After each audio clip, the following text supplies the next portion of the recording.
नमस्कार दोस्तों, तो कैसे हैं आप सब। उम्मीद करता हूँ आप सभी अच्छे होंगे। और आज जिस टॉपिक की हम बात करने जा रहे हैं वो है परंपरागत और आधुनिक राजनीति। परंपरागत और आधुनिक राजनीति की हम बात करते हैं तो उससे पहले हमने जो बात की उसको थोड़ा ब्रीफली कर देता हूँ। हमने सबसे पहले आपको ये बताया कि राजनीति होती क्या है, ठीक है। राजनीति होती क्या है उसकी बात हमने की। उसके बाद में हमने ये कहा कि जो राजनीति विज्ञान है ये कहां से आया है उसकी बात की। तो हमने ये कहा था कि राजनीति विज्ञान जो शब्द है ये दिया है विलियम गार्डविन ने। और राजनीति विज्ञान कहां से बना है, राजनीति बना है। और राजनीति क्या है, अरस्तु की बुक है, ठीक है। अरस्तु की बुक का नाम है राजनीति। और इसीलिए राजनीति विज्ञान के जो पिता है, राजनीति विज्ञान के जो फादर है, पॉलिटिकल साइंस के जो जनक है वो है अरस्तु, ठीक है। उसके बाद में हमने ये कहा कि ये जो राजनीति विज्ञान है ये निकली है राजनीतिक दर्शन से, राजनीतिक दर्शन। और राजनीतिक दर्शन का जो पिता है ये कहते हैं प्लेटो को। राजनीतिक विज्ञान राजनीतिक दर्शन का जनक है प्लेटो। और प्लेटो की जो बुक है उसका नाम है रिपब्लिक, रिपब्लिक नाम है। और रिपब्लिक में क्या है, राज्य व्यवस्था की बात की गई है, राजनीति की बात की गई है।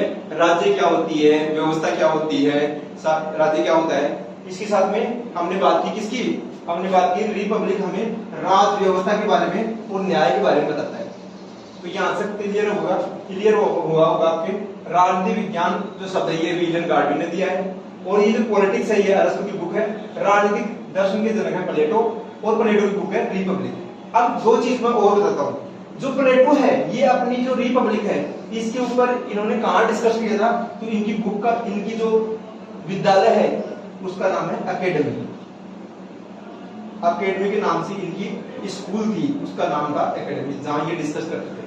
और आगे चलकर अरस्तु ने अपनी बुक, अपनी एक विद्यालय खोली जिसका नाम था लीसियम। लीसियम के नाम से इसकी स्कूल थी। खूब बार एग्जाम में क्वेश्चन आता है, अरस्तु की विद्यालय क्या नाम था, लीसियम। प्लेटो की विद्यालय क्या नाम था, आपके सामने अकेडमी, ठीक है। और प्लेटो की बुक का क्या नाम है, रिपब्लिक, जो फेमस बुक है इनकी। अरस्तु की बुक का क्या नाम है, राजनीति, जिसको पॉलिटिक्स बोलते हैं। और अरस्तु की स्कूल में क्या नाम है, लीसियम। ये हमने बेसिक देख लिया था। उसके बाद में हमने ये देखा था कि राजनीतिक सिद्धांत क्या होते हैं। राजनीतिक सिद्धांत की हम बात किसी और वीडियो में कर चुके हैं। अगर आपने ये वो वीडियो नहीं देखा है तो आप उसको देख सकते हैं। यहाँ पे हमारी बात हो चुकी थी। आज हम किसकी बात करेंगे, आज हम बात करेंगे परंपरागत और आधुनिक दृष्टिकोण की। राजनीति के दो दृष्टिकोण हैं, एक तो है परंपरागत दृष्टिकोण। परंपरागत दृष्टिकोण की हम बात करते हैं तो इसमें हमें देखने को मिलता है, परंपरागत दृष्टिकोण में हमें ये देखने को मिलता है कि परंपरागत दृष्टिकोण में हमें ये देखने को मिलता है कि इसमें जितने भी कार्य होते हैं वो प्राचीन काल से लेकर द्वितीय विश्व युद्ध, सेकेंड वर्ल्ड वॉर तक, प्राचीन काल से सेकेंड वर्ल्ड वॉर या 1945 तक हमें देखने को मिलता है। परंपरागत राजनीतिक दृष्टिकोण को, ट्रेडिशनल जो व्यू पॉइंट है इसका, परंपरागत राजनीतिक दृष्टिकोण का जो प्रभाव है हमें प्राचीन काल से लेकर 1945 तक या सेकेंड वर्ल्ड वॉर तक से देखने को मिलता है, ठीक है।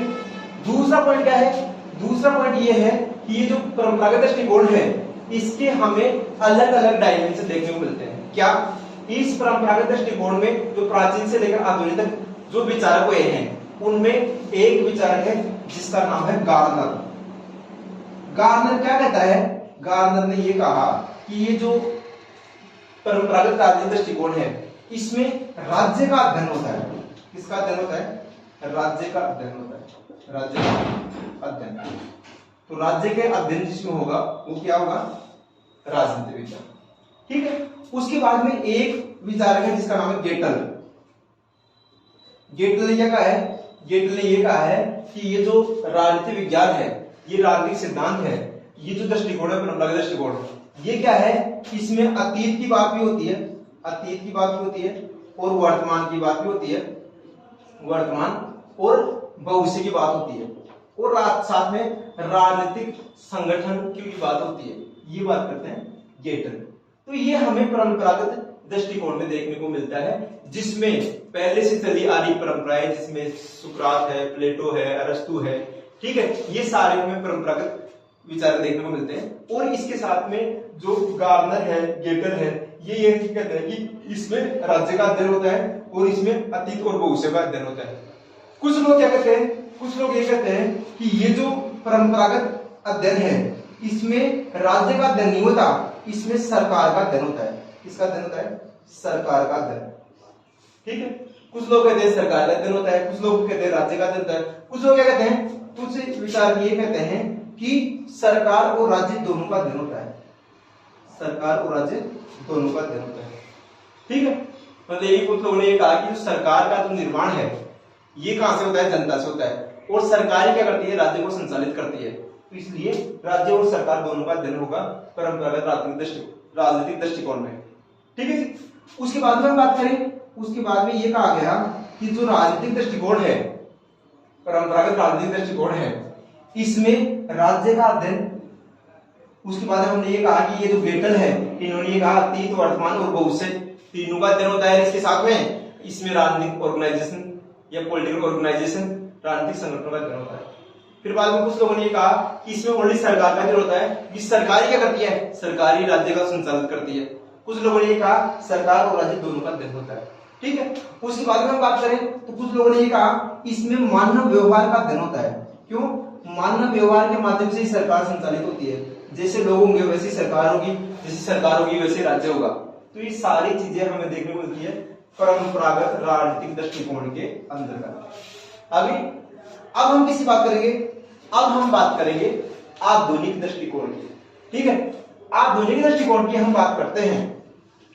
आधुनिक दृष्टिकोण में क्या आ जाएगा? आधुनिक दृष्टिकोण में यह आ जाएगा कि राज्य के अध्ययन के साथ में मानव व्यवहार का अध्ययन, मानव स्वभाव का अध्ययन आ जाएगा। ये किसका? आधुनिक दृष्टिकोण में। इसके दो दृष्टिकोण होते हैं, एक तो परंपरागत दृष्टिकोण और दूसरा है आधुनिक दृष्टिकोण। आधुनिक दृष्टिकोण, आधुनिक दृष्टिकोण की हम बात करते हैं तो इसमें कुछ विचारकों ने क्या कहा है? कुछ विचारकों ने यह कहा है आधुनिक दृष्टिकोण में मानव स्वभाव का अध्ययन होता है। मानव स्वभाव का अध्ययन, जैसा परंपरागत में लास्ट में बताया था ना, वैसे आधुनिक में शुरू में बता रहा है राज्य का अध्ययन होता है। आधुनिक दृष्टिकोण में कि कैसे कैसे सरकार अपना जो स्वरूप चेंज करती है, कैसे कैसे लोगों का साथ लेती है सरकार, ये सारी चीजें किसमें आएगी? आधुनिक दृष्टिकोण में। ठीक है, फिर दूसरी चीज आ जाएगी मानव स्वभाव के साथ में आ जाएगा शक्ति का अध्ययन है। किसका अध्ययन है? आधुनिक दृष्टिकोण में ये शक्ति के अध्ययन की बात करते हैं। शक्ति का अध्ययन है क्या? आधुनिक दृष्टिकोण में शक्ति का अध्ययन होता है। ठीक है, पावर, जैसे मान लो कि ये जो आप वीडियो देख रहे हो अभी, आप भी क्या करना चाहते हो? आपने नॉलेज लेकर अपनी जो लाइफ है उसको बदलना चाहते हो। प्रत्येक जो स्टूडेंट तैयारी करता है या फिर बाद में प्रत्येक जो व्यक्ति है वो चाहता है कि लगातार उसकी शक्तियां बढ़ती रहे और उसकी जो पद है और उसकी जो पोस्ट है या फिर बाद में ये उसका जो स्वभाव है ये परिवर्तित होता रहे और उसको अधिक से अधिक सम्मान मिले। ये बात की गई है इसमें शक्ति के अध्ययन के लिए बात करते हैं आधुनिक दृष्टिकोण में। तीसरा क्या है? तीसरा है इसमें इन्होंने ये कहा कि ये राज व्यवस्था का अध्ययन है। राज व्यवस्था का अध्ययन, कुछ विचारक ये कहते हैं कि ये राज व्यवस्था का अध्ययन है या पॉलिटी का अध्ययन है। मतलब कि पॉलिटी के माध्यम से, जैसे मान लो कि आज भी रिजल्ट आते हैं तो कुछ लोग स्टूडेंट कहते हैं कि आईएएस बनना है, आईपीएस बनना है, आईआरएस बनना है, तो मतलब कि प्रशासनिक व्यवस्था में जाना चाहते हैं। क्यों जाना चाहते हैं? क्योंकि प्रशासन की व्यवस्था में सबसे ज्यादा पावर है। आईएएस के पास में पूरे जिले को संभालता है आईएएस अधिकारी। ठीक है ना, तो ये है कि कुछ लोग ये कहते हैं आधुनिक दृष्टिकोण में राज व्यवस्था का अध्ययन है। तो हमने आज ये जो बात की है इसमें बात की है परंपरागत दृष्टिकोण की और आधुनिक दृष्टिकोण की। परंपरागत दृष्टिकोण में हमने देखा कि राज्य का अध्ययन बताते हैं कुछ विचारक ये कहते हैं कि सरकार का अध्ययन है, कुछ विचारक ये कहते हैं सरकार और राज्य दोनों का अध्ययन है, और कुछ विचारक ये कहते हैं कि मानव स्वभाव और संगठनों का अध्ययन है। ठीक है, ये तो कहते हैं परंपरागत में। और आधुनिक में हमारे पास 3 पॉइंट देखने को मिलते हैं। ये कहते हैं मानव व्यवहार का अध्ययन है, उसके बाद में लोग कहते हैं शक्ति का अध्ययन है और उसके बाद में राज व्यवस्था का अध्ययन है। तो ये हमारा जो दृष्टिकोण है ये आपको उम्मीद करता हूँ पसंद आया होगा। लगातार छोटी छोटी वीडियो के माध्यम से हम आपका नॉलेज, पॉलिटिकल साइंस का नॉलेज वो इंप्रूवमेंट करते रहेंगे। कैसा भी आपको कोई डाउट हो तो आप कमेंट सेक्शन में बताइए और हम लगातार वीडियो लेकर आते रहेंगे। नमस्कार, धन्यवाद, जय हिंद।